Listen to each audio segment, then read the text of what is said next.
I hope all of you all are totally aware of the problems that we are facing today in our eastern part of our country and the complete collapse of the law and order situation there and the excuses given by both our state government and more so by the center on how they cannot at all protect the Hindus in the eastern section of our country. This is one of the most tragic things. इससे बड़ा tragedy और क्या हो सकता है कि हमारे देश में हम हर बार ये बोलते रहते हैं कि भाई नेहरू ने ये किया, नेहरू वो किया, गांधी परिवार ने ऐसे किया, वैसे किया, वहां पर पूरा कन्वर्जन हो गया उनके वजह से या उनके नीतियों के वजह से। लेकिन अब जब हमारे ही हाथों में बागडोर है देश का, तब भी हम ये नहीं कह पाते हैं कि भाई हम कुछ करेंगे इस डेमोग्राफिक चेंज को संभालने के लिए या कम करने के लिए। उल्टा जब हिंदू मारे जाते हैं तब सिर्फ एक ही बात सबको याद आ रही है कि भाई वहां पर बीजेपी का गवर्नमेंट तो नहीं था। ये what can you call it if not a tragedy, and not just that, it's suicidal कि हम अपने लोगों को उस राज्य में रूल करने के लिए छोड़ देते हैं और फिर वो बोलते हैं कि भाई हम कुछ कर नहीं पाते हैं because of terrorism. I'm talking about Manipur. And then somebody else talks that, Arey, you do not know the problem with the army, with the drug situation over there. We cannot do anything about that. And you need to understand that the Golden Triangle has shifted from the west to the east. And that is shown as an excuse of how they cannot protect our Hindu brethren over there. Total collapse, not just of justice, not just of the law and order situation, not just of dharma in those areas. It is a collapse of our morality, actually. And it is a collapse, complete disaster, complete collapse of honesty in our polity. Complete collapse. That section of society which came up saying that they are there to protect Hindus now says, वो सिर्फ हमारा ही responsibility है क्या? Hindus क्या कर रहे थे वहां पर?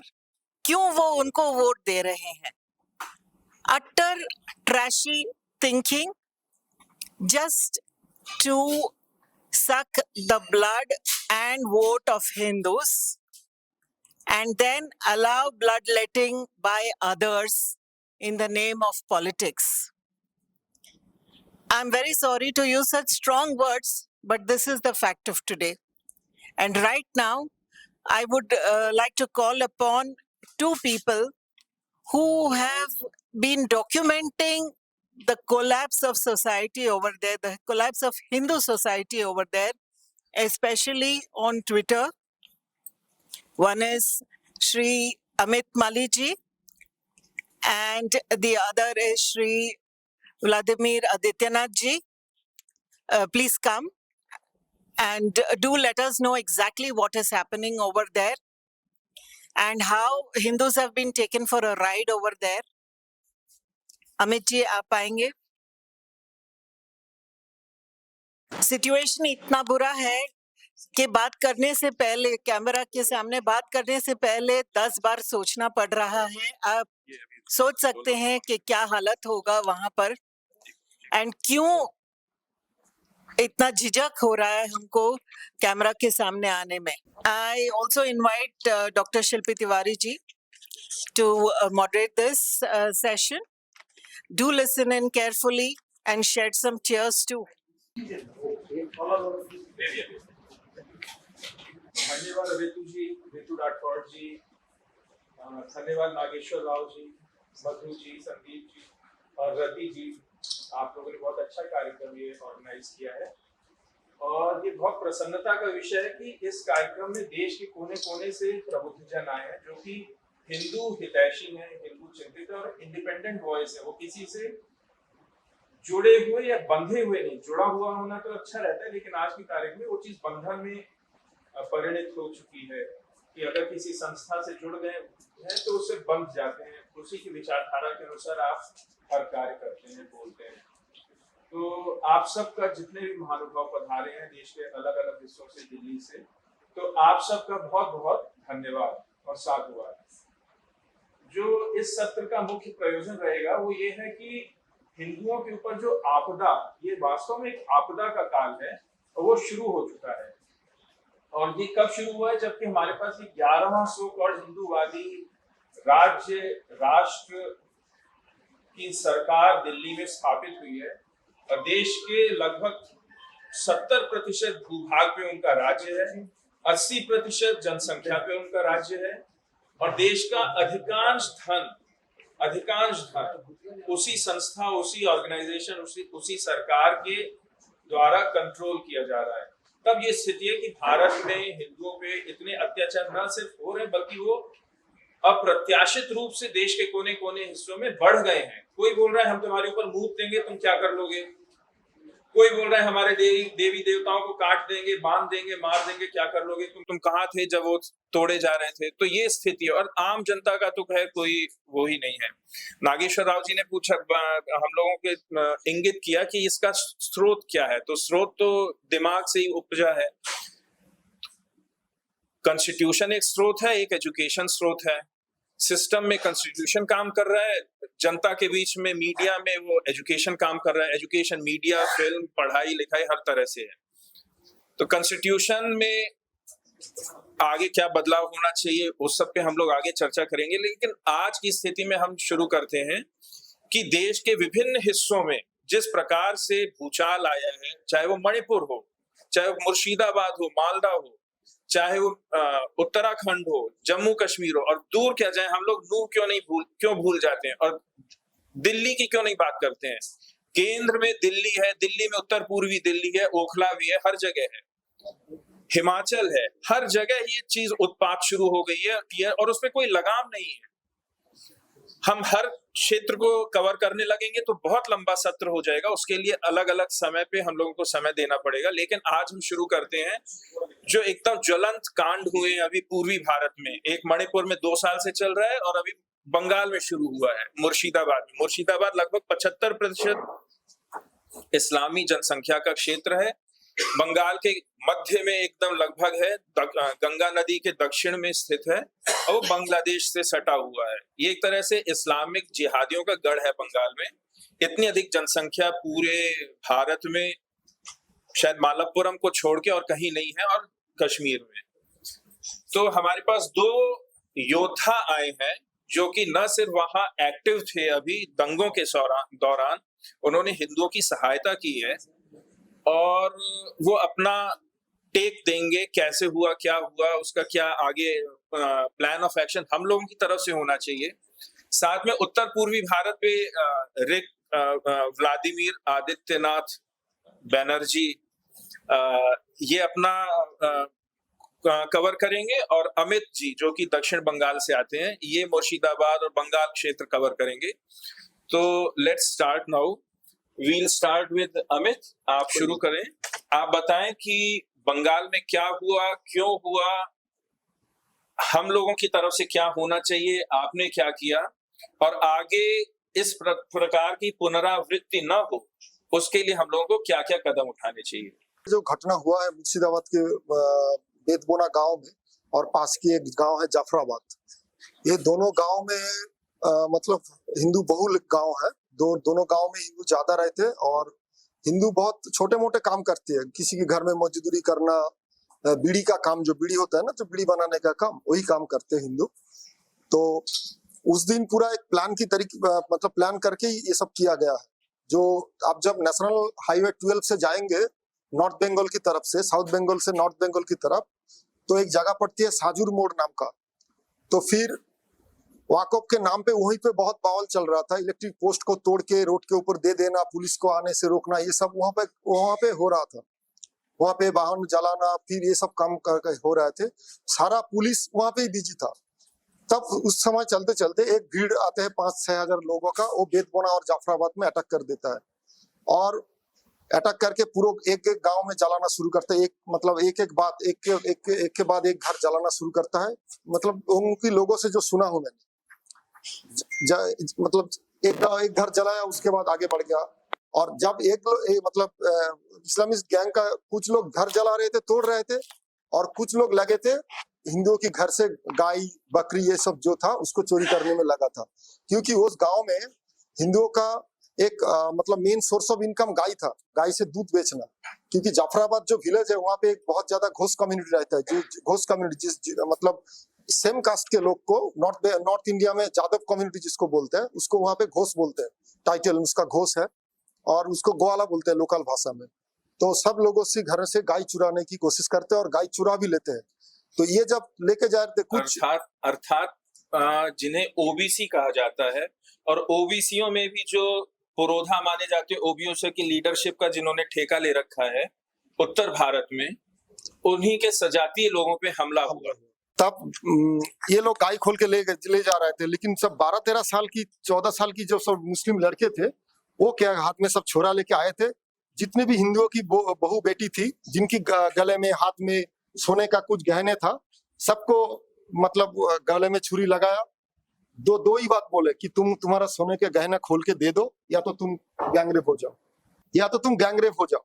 12-13 साल के लड़के ने बोला ये सब। तो उन्होंने जान बचाने के लिए क्या किया, सब सोने के गहना खोल के दे दिया। फिर ऐसे करके वो दूसरे गांव जो जाफराबाद में पहुंचा। लेकिन जाफराबाद में क्या हुआ, वहां पे मूर्ति बनाते थे, मतलब एक परिवार मूर्ति बनाते थे, हरगोविंद दास और उसके बेटे चंदन दास। उनके 2 बेटे थे, चंदन दास और उसके छोटे बेटे ने कुछ साल पहले एक मुस्लिम लड़की से साथ शादी किया था और उसको हिंदू बनाया था। और वो सिक्योरिटी के कारण वो बाहर के राज्यों में रहते हैं।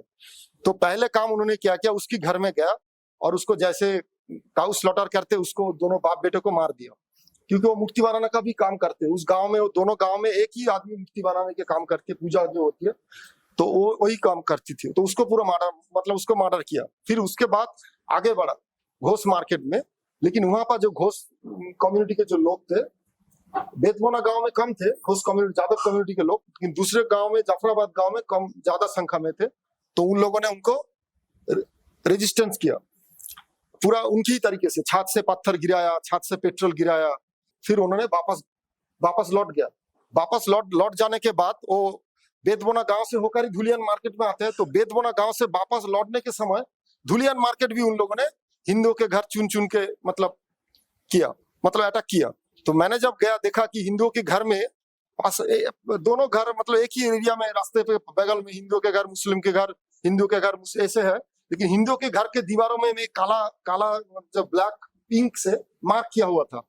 पर हर घर में मतलब बाहर में एक ऐसा लॉन्ग टाइप का एक किसी ने पेंट काला इंक से चिन्हित किया गया है। तो इनका जो थ्योरी है कि अच्छा अब्दुल तुमसे दोस्ती रखेगा, तुमसे बातचीत करेगा, तुम्हारा हाल हकीकत जानेगा और खराब अब्दुल को बताएगा। तो कोई ऐसी कुछ किया होगा। तो फिर हमने जब गया था 18 तारीख को ही हमने गया था। तो क्या हुआ कि अब जब धुलियन में जाएंगे तो गंगा नदी ऐसे है, इस तरफ बांग्लादेश है, उस तरफ मालदा है और इस तरफ बेतबोना गांव, धुलियन, जाफराबाद ये सब गांव है। तो कुछ लोग गांव से मतलब मैंने लोगों से पूछा कि आप गांव में रह क्यों गए हो। 1200 हिंदू थे लेकिन अभी 300-400 हिंदू बचा है। तो बोल रहे थे कि मेरे घर में गाय है, बड़े गाय है, तो 1-2 करके खोल के ले गए, लेकिन सब तो ले नहीं पाया। तो हम गाय को बचाने के लिए गांव में रह गए। और जिसके घर में कोई गाय बकरी नहीं था वो लोग गांव छोड़ के नदी पार करके वैष्णव नगर में चला गया, मालदा में। और मैंने 18 तारीख को घर को हिसाब किया था, 113 घर का छात नहीं है। और जितने भी पक्के घर था वो पक्के घर रहने योग्य नहीं है। इतना आग जला है कि घर से प्लास्टर गिर रहा है। और वेस्ट बंगाल में जो अपने जो ब्रांडेड हिंदू ऑर्गेनाइजेशन है, मैं आपको ऐसी भाषा में हर समय यूज करता हूँ, वो लोग ब्रांडेड हिंदू ऑर्गेनाइजेशन है। क्योंकि उन लोगों का इतना अहंकार है और वो लोग सोचते हैं कि भाई हमारे साथ जुड़े नहीं हो तो तुम हिंदुत्व ही नहीं है तुम्हारे पास, तुम हिंदुत्ववादी ही नहीं हो। तुम पहले इसके ट्रेनिंग लो, कुछ लाठी वगैरह ये सब, और फिर उसके बाद अब तुमको हिंदुत्ववादी का सर्टिफिकेट देगा। तो ये लोग अभी तक उस गांव में गया नहीं। भारत सेवाश्रम संघ कुछ चावल और कुछ आलू और कुछ डाल दिए थे, तो किसी लोगों में किसी गांव में अभी तक आरएसएस का और कुछ हिंदू ब्रांडेड हिंदू ऑर्गेनाइजेशन पहुंचा नहीं था। तो हम लोगों का एक ग्रुप है वेस्ट बंगाल, पूरा वेस्ट बंगाल में हम लोग तरह तरह का काम करते हैं, मतलब रैली वगैरह ये सब नहीं करते हम लोग हिंदुओं का अगर कोई अटैक हो जाता है तो उसको रिलीफ मटेरियल पहुंचाना, किसी जगह पे मुसलमान लड़की को शादी करवाना, हिंदू बनाना, ये सब हम करते हैं। और हम लोग कभी बाहर ये सब कुछ नहीं करते। तो हम लोगों के पास जब बात आती है तो हम लोग सोचते हैं कि चले वो गांव में जाए, क्योंकि पहले भी मैंने 2021 में भी हिंदू के ऊपर जो अत्याचार हुआ था पोस्ट वॉर वायलेंस के नाम पे, जो हिंदुओं के ऊपर अत्याचार हुआ था, वही सिलसिला ऐसे ही देखा था। क्योंकि मुसलमान का ये होता है कि उनका सोर्स ऑफ इनकम और सोर्स ऑफ जो मनी बहुत कम होता है। तो वो सोचते हैं कि जहाँ पे अटैक जो करेगा हिंदुओं के ऊपर, तो रात को कुछ खाएगा तो ना, कुछ खाएगा तो कहाँ से खाएगा, तो हिंदू के घर से बकरी गाय उठा के लाओ, उसे ही खाएंगे। ऐसा सिचुएशन मैंने 2021 में कोचबिहार डिस्ट्रिक्ट में बक्सीरहाट नाम का एक जगह है, वहां पे देखा था। हमारे जो पहले जो राज्यपाल थे जगदीप धनखड़ को, मैं प्रेजेंट था, जगदीप धनखड़ को सामने ही बताया था कि हमारे गाय को उठा के ले गया और रात को पिकनिक मना रहा था जमीन धान की खेतों में, तब राज्यपाल कुछ भी नहीं किया। और अभी भी हाल ही में भी राज्यपाल गया था, तो वो फिर इस गांव में नहीं आया, पहले उस गांव में गया था मालदा में, फिर मुर्शिदाबाद में आया था। तो ये जो नाटकबाजी सेंटर की तरफ से चलती है, NCA national commission for women, SC/ST commission, राज्यपाल, एक SIT, ये सब दिखा हुआ है, ये पहले भी हो चुका है, कुछ नहीं हुआ। क्योंकि इससे पहले 2016 में संदेश खाली में हमारी साथ जुड़े हुए बहुत सारे लोगों का एक टीम ने, मुसलमान को हमने प्लान किया था कि मुसलमान को उस एरिया से भगा देंगे एक गांव से। तो फिर वहां से 26 लोगों को गोली लगा था, आदिवासी लोगों को। तब मीनाक्षी लेखी को नाम का एक नेत्री था और वहां के सेंटर का कुछ टीम उस गांव में गया था, कुछ उखाड़ नहीं पाया। फिर उसके बाद 2014 में नदिया का कालीगंज जिला में, वहां पे भी दलित के ऊपर हमला हुआ था, 3 लोगों की मर्डर हुआ था। अभी हाल ही में 2024 की दिसंबर में उनका कोर्ट का राय हुआ है, 17 लोगों को उम्र कैद की सजा हुआ है। वहां पे भी नेशनल जो कमीशन की टीम वहां पे गया था। ये टूरिज्म टाइप का होता है, दिल्ली में रह के कुछ हवा नहीं लग रहा है, चलो गांव में जाते हैं, घूमते हैं, होटल में खाते हैं, थोड़ा बहुत बाइट भी दे देंगे, पॉपुलैरिटी भी हो जाएगा, ट्वीट भी कर देंगे, ये सब है। तो इसके बाद 2000 मैंने देखा मैं वही मैं बता रहा हूँ। उससे पहले डायमंड हार्बर के अभिषेक बनर्जी का क्षेत्र में पंचग्राम था, वहां पे भी ऐसा हुआ था, एक गांव पूरा जल गया था। वहां पे भी आरएसएस के लोगों को मतलब जो ब्रांडेड ऑर्गेनाइजेशन जो है, हम लोग तो छोटे लोग है ना, जो ब्रांडेड ऑर्गेनाइजेशन है, जिसके वो लोग बोलते हैं बंगाल में कि हमारे कहने पे कुछ मिनिस्टर बन जाते हैं, हमारे कहने पे कुछ बहुत बड़ा पोस्ट तुम्हें मिल जाएगा, तो वो लोगों को नहीं देखा। तो 18 तारीख को जो मैंने हुआ, तो ट्विटर में, फेसबुक में आरएसएस के लोग बोलते रहे थे कि भाई उसमें कोई गांव में कोई जाने, मतलब किसी को जाने नहीं दे रहा है। तो इसलिए वो क्या कर रहा था कि नदी के उस पार मालदा में जो कैंप पे रह रहे थे हाई स्कूल में, पारलालपुर हाई स्कूल में, वहां पे सब लोग जा रहा था, क्योंकि वहां पे मीडिया अटेंशन बहुत है, वहां पे हर तरह का मीडिया रोड में धरे पड़ा है। कोई जाएगा तो उसको मीडिया को बाइट देने के लिए मिलेगा। और लोगों में एक विक्टिम प्ले कर रहा है कि आरएसएस के लोगों ने, कि हम लोगों को रिलीफ देने जा रहे हैं, लेकिन हम लोगों को घुसने नहीं दे रहा है वहां पर, ये मीडिया में बोल रहा है।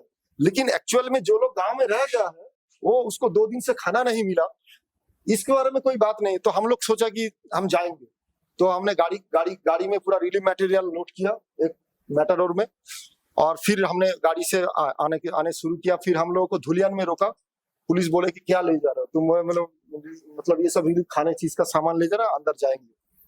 तो हम लोग, तो पुलिस बोल रहा है, तो हिंदू पुलिस था, बोले देखिए मैं तो कुछ नहीं बोल सकता, लेकिन ऐसा करके चला गया। तो हमने बोला तो चला गया तो हम भी चले जाते, कोई गांव में चला गया। तो पहले से हम लोगों को बोलने, मतलब पहले से तैयार करके रखे थे, क्योंकि मेरा गुरुदेव तपन घोष जी ने मुझे एक बात सिखाया था कि शक्ति के ऊपर कोई आइन नहीं है, ये आइन सब बकवास चीज है। पहला सबसे बड़ी आइन है शक्ति। आपके पास क्षमता है तो तुम बहुत कुछ कर सकते हो, क्षमता नहीं है तो तुम्हारा आइन कुछ नहीं कर सकता। आइन क्या? मतलब लॉ, कानून, देश का लॉ, देश का लॉ, उर्दू शब्द जो देश का जो लॉ है ना, ये तुम्हारे पास क्षमता नहीं है तो तुम्हारे पास कुछ नहीं है। तो मैंने क्या किया, तो पहले बहुत लोगों को वापस भेज दिया, गांव में घुसने नहीं दे रहा था। तो मेरे साथ और 2 लड़के थे, तो मैंने पहले से उन गांव में फोन करके बोल रखा था कि तुम 20-25 लड़के मोड़ में, मतलब गांव में ढूंढने, मतलब गांव में इंटर करने से पहले जो मोड़ होता है वहां पे तुम रखो, अगर पुलिस हमें रोकता है तो पुलिस को धक्का देके हम गाड़ी लेके निकल जाएंगे। तो 20-25 लड़के वहां पे रेडी था। तो पुलिस हम लोगों को देखा तो बोले कहाँ जाएगा, मैं गाँव में जाओ, मुझे लेके जाओ गाँव में। तो पुलिस बोल रहे ठीक है आपको ले जाएंगे। बोले पहले एक पुलिस का गाड़ी दिया, पीछे एक सेंट्रल फोर्सेस का गाड़ी दिया, गाँव में ले गए। गाँव में ले जाके बाद जब मैंने हम लोग को फूड मटेरियल सब गाड़ी से निकाला, मेरे पास वो वीडियो अभी भी है, मेरे हाथ से लोग छीन छीन कर ले रहे थे, साड़ी, गमछा, नाइटी, बच्चों का कपड़े, खाने का चीज, ये लोग छीन छीन के ले रहा था। मैं देख के मतलब आपको क्या बताऊं, ये जो एक्सपीरियंस है ये मतलब पहले भी हुआ था, फिर वही एक्सपीरियंस हुआ। इसका अर्थ ये हुआ 2 चीज हैं, एक तो पूर्व नियोजित कार्यक्रम था ये हमले जो भी हुए, क्योंकि अगर हर घर पे निशान बनाए गए, यही यजीदियों के विरोध की में हुआ था, हर निशान वो मार्क कर देते हैं और फिर उस पे हमला कर देते हैं। मीन 5-7-10 दिन की ऑलरेडी प्लानिंग थी। नंबर 2, ये बांग्लादेश की सीमा पे सटा हुआ है, मतलब पत्थर फेंको तो बांग्लादेश में घुस जाए, ठीक, नदी का क्रॉस बांग्लादेश है। तो जो बॉर्डर सिक्योरिटी फोर्स है वो कहाँ गायब है अगर इतना सब कुछ हो रहा है? क्या वहां बीएसएफ नहीं है? क्योंकि बाई लॉ 50 किलोमीटर अंदर तक इंटरनेशनल बॉर्डर के बीएसएफ पुलिसिंग कर सकती है, सीजर कर सकती है, घुस सकती है किसी भी, और अगर लॉ एंड ऑर्डर सिचुएशन है तो वो प्रोएक्टिव मेजर्स ले सकती है। तो बीएसएफ ने क्यों नहीं कुछ किया? उस दिन बीएसएफ जब गांव में जब 2 घंटा पूरा गांव जल चुका है, मतलब पहले जाफराबाद गांव जल चुका है, उसके बाद जब बेतबोना गांव में वो एंटर करती है, तो तब क्या हुआ, वो गांव में, आप बेतबोना गांव में जब शुरू में एक मंदिर है, शिवा का मंदिर है, और उसके बगल में एक आर्मी ऑफिसर का घर था, तन्मय साहा। उनका घर में जब घुसा, उनका घर जब तोड़ना शुरू किया, जब जलाना शुरू किया, तो उनके रिलेटिव ने उसको फोन किया। वो बाहर में ड्यूटी में था। सेना के पूर्व अफसर भी नहीं, वो अभी काम करती है। अच्छा, करंट ऑफिसर है वो। उसके रिलेटिव जब उसको फोन करते हो ड्यूटी में है, तो वो लोकल बीएसएफ कैंप पे फोन करता है मुर्शिदाबाद के, तब जाकर बीएसएफ आता है, उसके बाद बीएसएफ नहीं आता है। और उस गांव के बाहर कहीं नहीं गया बीएसएफ? नहीं, बीएसएफ तब आकर बीएसएफ आया उसके बाद। और क्यों नहीं आया वो? देखिए बीएसएफ, ये तो बहुत बड़ा प्रश्न है। शिल्पी जी, एक बात है और, मुर्शिदाबाद में वो जो शूटी, शमशेरगंज, धुलियान, ये जो इलाका है ये लंबा एरिया है, 35-40 किलोमीटर। इसमें परमानेंट बीएसएफ कैंप नहीं है। मेजर डिमांड्स उनका ये है कि ये 40 किलोमीटर पोरस बॉर्डर में एक परमानेंट बीएसएफ कैंप लगवाया जाए। दूसरा बात है, नदी जो है वो इलाके पे कोई, मतलब इंडो बांग्ला नॉन डिसल ट्रीटी के वजह से बीएसएफ के लिए इन्फोर्समेंट या गोली चलाना बहुत मुश्किल है, नामुमकिन के वजह है। तो वहां पे बहुत होते हैं, माथा में पाना डाल के, पाना हम लोग कोचुरी पाना बोलते हैं, वाटर हायसिन डाल के लोग आते हैं। पहले हम लोग कहावत में हम लोग बॉर्डर में देखते थे, पाना देखते ही गोली चलाओ, बीएसएफ पाना देखते ही गोली चलाते थे, कि इस वजह से अभी वो बंद हो गया। तो इलीगल इमिग्रेशन रोकना भी बंद हो गया। और ये जो धुलियान था, धुलियान इज द गढ़ of Ansarullah Bangla team of terrorist. 6 या 8 महीना पहले अंसारुल्लाह बांग्ला टीम यहाँ पे पब्लिक कैंपेन करके खिलाफत मुर्शिदाबाद डिक्लेयर कर चुका है। Ansarullah Bangla, is it rooted in Bangladesh? Yes. So again the new question arises, everything is being organized, even Mamta Banerjee has said कि बांग्लादेश कनेक्शन है। 4 दिन पहले हमारे साहब जो हैं मोहम्मद यूनुस से बैंकॉक में मिल के भी आए हैं, तो बांग्लादेश कनेक्शन है, तो उस विदेशी इन्वॉल्वमेंट को क्यों नहीं रोका गया? अच्छा देखिए, मैं बोल रहा था, नहीं, एबीटी का जो है ना, वो अलकायदा और अलकायदा का माने मतलब इंडियन सब कॉन्टिनेंट का शाखा है एबीटी। पिछले कुछ महीने से वहाँ पे अंसारुल्लाह बांग्ला टीम, ये क्या है, वहाँ पे स्टेट के एसटीएफ ने उन लोगों को अरेस्ट भी किया था, लेकिन सेंटर की तरफ से इसको कोई एनआईए की टीम और कुछ भी ये भेजा नहीं गया। ये बात है। डबल गेम चल रहा है, खुल के डबल हाँ। गेम चल रहा और सीपीएम बंगाल की जो सीपीएम है वामफ्रंट, वो बार बार एक बात बोलते रहते हैं कि जो दीदी और मोदी का सेटिंग है। ये बार बार बोलते रहते हैं वहां पर, उन लोग वोटिंग कैंपेन में भी ये बात बोलते रहते हैं। तो आरएसएस खुद की अपने जो कार्यकर्ता है उसको नहीं बचा पाते, तो हिंदुओं को कोई बचा नहीं पाएगा। तो हम लोग इसलिए बंगाल में देखा है, पिछले बहुत सारे वायलेंस में मैंने कवर किया है, मैंने खुद गया था और रिलीफ मटेरियल भी हम लोग पहुंचाया है, लेकिन वो कभी नहीं, कांग्रेस का कार्यकर्ता कोई रोल नहीं रहता है। कांग्रेस तो इनवैलिड है वहां पे, कांग्रेस तो कुछ Murshidabad district is the only place probably पूरे बंगाल में जहां कांग्रेस लाइव एंड किकिंग है। वहां ना सीपीएम नहीं, है ना लाइव- तृणमूल का इतना नहीं, अधिक है। लाइव एंड किकिंग है, लेकिन 2013 से सब कांग्रेस के मुसलमान अच्छा, टीएमसी में ज्वाइन कर दिया, क्योंकि ममता बनर्जी का जो नीति है कि मुसलमान वोट मेरे पास ही आना चाहिए। ममता बनर्जी वोट में हिंदू पावर में आए थे हिंदू की वोट से। अब 2011 का जो आप इलेक्शन का रिजल्ट देखेंगे, मालदा मुर्शिदाबाद में तृणमूल का कोई सीट ही नहीं था, वहां पे सीपीएम और कांग्रेस का 77 सीट आया था। और जो हिंदू प्रधान जो जितने भी जिला थे, हिंदू मेजोरिटी जिला में, वहां पे सब ममता बनर्जी के कैंडिडेट जीतता था। बंगाल में एक जो परंपरा है कि हिंदुओं को मारो, लेकिन करंट रूलिंग पार्टी का झंडा लेके मारो। हिंदुओं को मारो, हिंदुओं की बेटी पे अत्याचार करो, लेकिन करंट जो गवर्नमेंट है उसकी झंडा लेकर अत्याचार करो। ये सीपीएम में समय में हुआ था और टीएमसी के समय में 2011 से 2016 तक ये नहीं हुआ था। 16 में क्या हुआ, शेख शाहजहां का एक पिता का भाई, बड़े दादा है, उसको बंगाल में जेठू बोलते थे, वो मुस्लिम से, वो सीपीएम का पंचायत प्रधान था। शेख शाहजहां पंचायत मेंबर था सीपीएम का, वो सब सीपीएम में छोड़ के टीएमसी में आ जाता है। सिद्दीकुल्ला चौधरी, वो पहले सीपीएम का साथ जुड़ा था, वो टीएमसी में चला है। जितने भी मुस्लिम का जितने बड़े बड़े लोग थे, जब हुमायूं कबीर, खलीलुर रहमान जो कांग्रेस में था, जब भी मुर्शिदाबाद के एमपी है खलीलुर रहमान, अबू ताहिर वो भी कांग्रेस में था, जो मुर्शिदाबाद की जिला प्रेसिडेंट है। ये जितने भी टीएमसी के लोग, ये पहले सब कांग्रेस और सीपीएम में दादागिरी करता था, लेकिन जब सीपीएम हार गया तो इनका जो गवर्नमेंट का जो प्रोटेक्शन चाहिए, पुलिस का प्रोटेक्शन, लॉ के प्रोटेक्शन, भारत का जो ये संविधान का एक सबसे बड़ा हार क्या है कि मुसलमान को बचाएगा, हिंदुओं को नहीं बचाएगा। अब आप ये बताइए क्योंकि हर चीज में ऐसी होती है, जो पहले हिंदू तो मार खा लेता है, लेकिन सब हिंदू ऐसा नहीं है कि भाग जाएगा। कुछ हिंदू ऐसा भी है कि भाई चलो पाल्टा कुछ मार दे, उसको भी मारे। कुछ आपने एग्जांपल दिया ना, वो दूसरे गांव में प्रतिकार हुआ। हाँ, नहीं तब क्या हुआ, तो तब हर घटना में क्या हुआ कि पुलिस और लॉ एंड ऑर्डर, पुलिस और आर्मी पहुंच जाता है। जब मुसलमान को मारना शुरू करते हैं, एक दो घर जला, अचानक से बहुत स्पीड से तरीके से, जब हिंदुओं को मारता है तब पुलिस गाड़ी से आता है, जब हिंदू किसी को मारता है तो वो प्लेन से आता है, इतना जल्दी आ जाता है। आने के बाद बोलते हैं कि भाई law and order situation maintain करो, कम्युनल हार्मोनी, ये तो संख्यालघु है, ये देश का छवि खराब हो जाएगा, हम लोगों का नौकरी चला जाएगा। हिंदू ऑफिसर ये सब बोलते हैं हिंदुओं को। मुझे खुद बोला, मैंने जब 2021 में कोचबिहार गए थे, मेरे एक दोस्त को मर्डर कर दिया था, तो मुझे बोला तुम गांव में क्यों आ गए हो, यहाँ पे मीटिंग कर रहे हो, इतने सारे लोग, ये रात को मीटिंग करके अगर किसी को घर जला देगा तो कौन दाई होगा, कौन ये होगा, ये सब।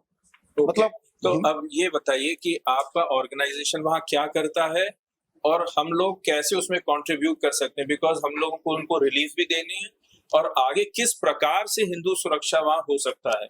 देखिए, हम लोगों का ऑर्गेनाइजेशन बहुत छोटा है, युवा का संगठन है, मतलब बहुत युवा लोग हैं हम लोग के संगठन में, और हम लोग अभी मतलब 2-3 काम ही ज्यादा करते हैं और कुछ नहीं करते। हम लोग हिंदू लड़की को पटाएंगे तो शादी करेंगे तो उसको कुछ व्यवस्था करेंगे। अभी भी हम लोग का बहुत सारे, मेरे बहन भोपाल में, ये सब देश की कोने कोने में है, और हम लोग और करते हैं कि हिंदुओं को कुछ काम पे लगाना, जैसे कि मीट का बिजनेस हो, फल का बिजनेस हो, ये सब काम में लगाते हैं।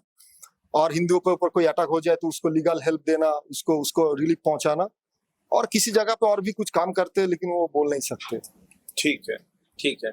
तो सबसे विनती रहेगी कि इनके ऑर्गेनाइजेशन का कांटेक्ट हम लोगों के पास रहे, किसी भी प्रकार से किसी भी प्रकार की सहायता तन मन धन से जैसा भी हो वो हम लोग इनको उपलब्ध कर सकें। मेरे विचार से इनका अकाउंट नंबर भी होगा तो मैं पर्सनली भी इनको डोनेट करूंगा।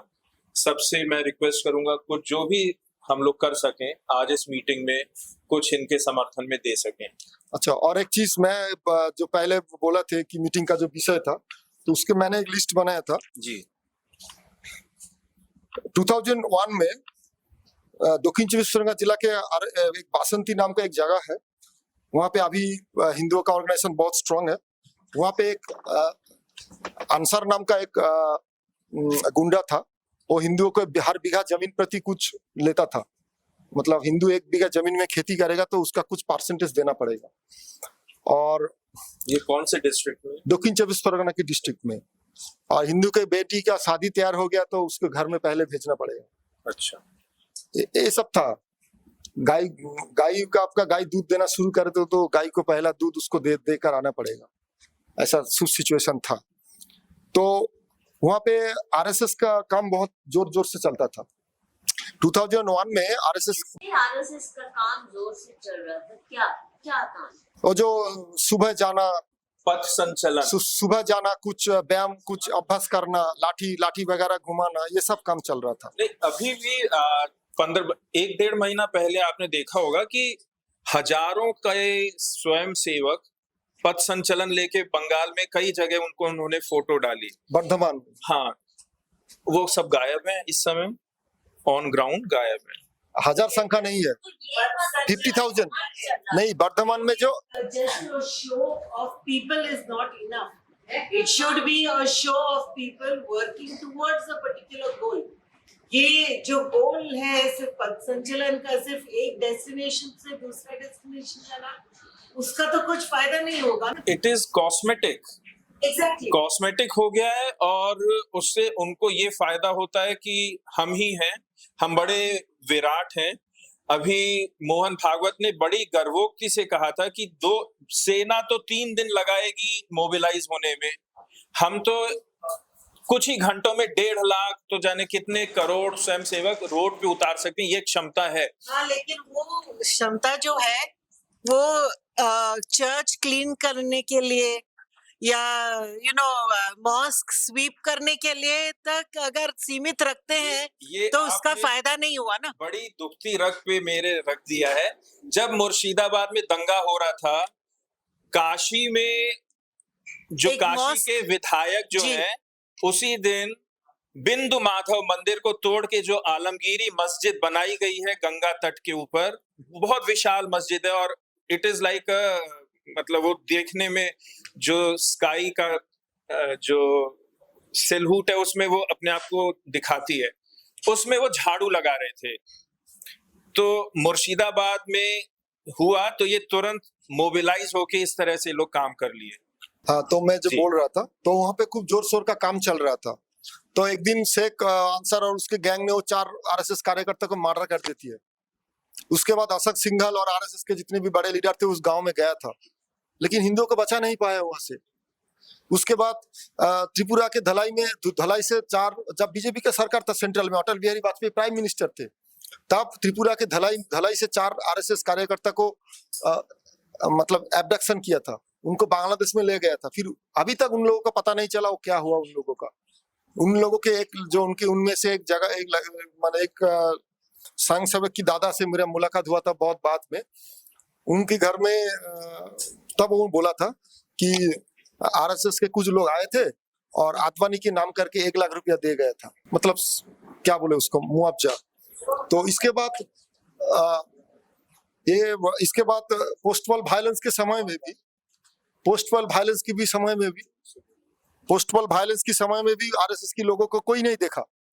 मतलब दूर दूर तक आपको चांद सूर्य नजर आएगा, लेकिन आरएसएस के लोगों को कोई नजर नहीं आएगा। वो व्यस्त थे, वो ज्ञान देने में व्यस्त रहता है। वो आपको पता होगा कहीं शायद आरएसएस के लोग ना बहुत ज्ञान देते हैं आपको, मतलब ऊपर नीच से एकदम ऊपर तक बहुत ज्ञान देते हैं। कैसे? कुछ गांव में जाएंगे तो आपको 1-2 आरएसएस के लोग मिल जाएंगे, तो बोलेंगे दादा आपका हमारे घर खाना चले आओ। तो हम खाना खाने बैठेंगे, वो भी वहां पे भी वो ज्ञान देगा कि तुम खाना खाने से पहले मंत्र क्यों नहीं बोला। अरे हमें भूख लगा है, पहले तो खाना खा के बाद जाए फिर मंत्र बोलेंगे। हाँ, तुम सुबह आज उठे हैं, मंदिर गए थे, तुम्हारे मतलब यहाँ पे तिलक क्यों नहीं है? अरे ये सब करेगा तो हिंदू को जब मार खा रहे तो वो उसको बचाएगा कौन? वो हर जगह में ज्ञान देगा कि पोस्टल वायलेंस में तुम्हारा टीम क्यों नहीं गया गांव में, तुम्हारा तो वहां पे मेंबर है 10,000। अरे ऊपर से ऑर्डर नहीं मिला, यहाँ पे जाएंगे तो सेंट्रल गवर्नमेंट का और वहां का जो बीजेपी का जीता हुआ जो एमपी है उसका बदनाम हो जाएगा। वो किस चीज मतलब कोई भी चीज हो आपको एक एक्सक्यूज दे देगा और ज्ञान दे देगा। अभी मुर्शिदाबाद की जो घटना हुआ था इसमें भी ज्ञान दे रहा था बहुत लोग।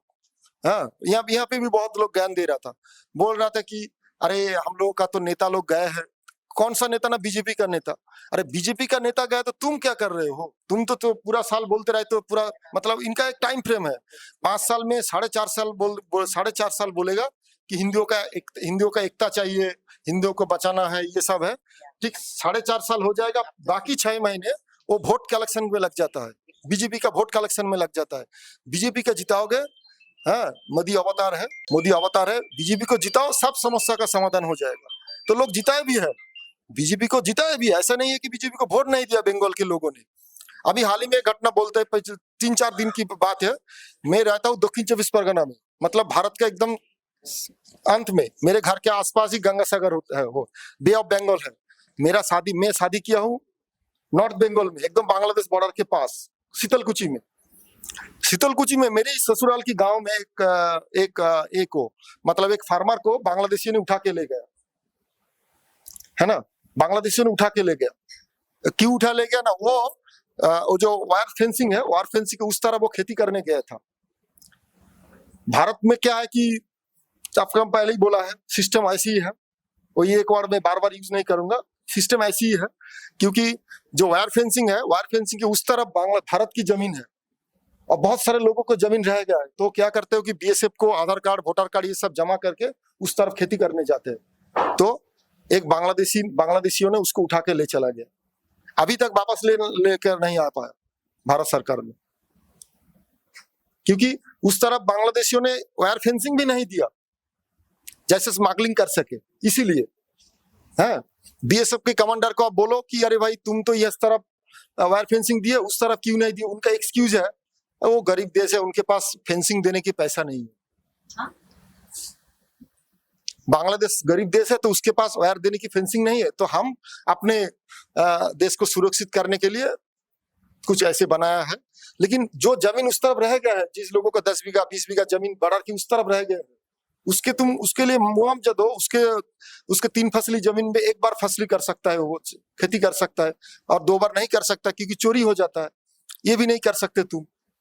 अभी भी फांसी देवा में जाइए, दार्जिलिंग की फांसी देवा में जाइए, फेंसिंग ही नहीं है कुछ। बार बार एक ही एक्सक्यूज देता है कि स्टेट गवर्नमेंट आपको जमीन नहीं दे रहा। स्टेट गवर्नमेंट जमीन नहीं दे रहा, ठीक है मान लेते हैं हम, लेकिन तुम तो पेट्रोलिंग ठीक से करो। मैं देख रहा हूं, देख के हूं, गाय के ऊपर एक मार्किंग करता है, गाय के ऊपर, और पीछे से दुम दबा के मारता है। वो बहुत बड़ी बड़ी गाय, एक दौड़ के चला जाता है बॉर्डर पार करके उस तरफ, वहां पे लोग हैं वो ले लेता है। तो ऐसे चलता रहता है।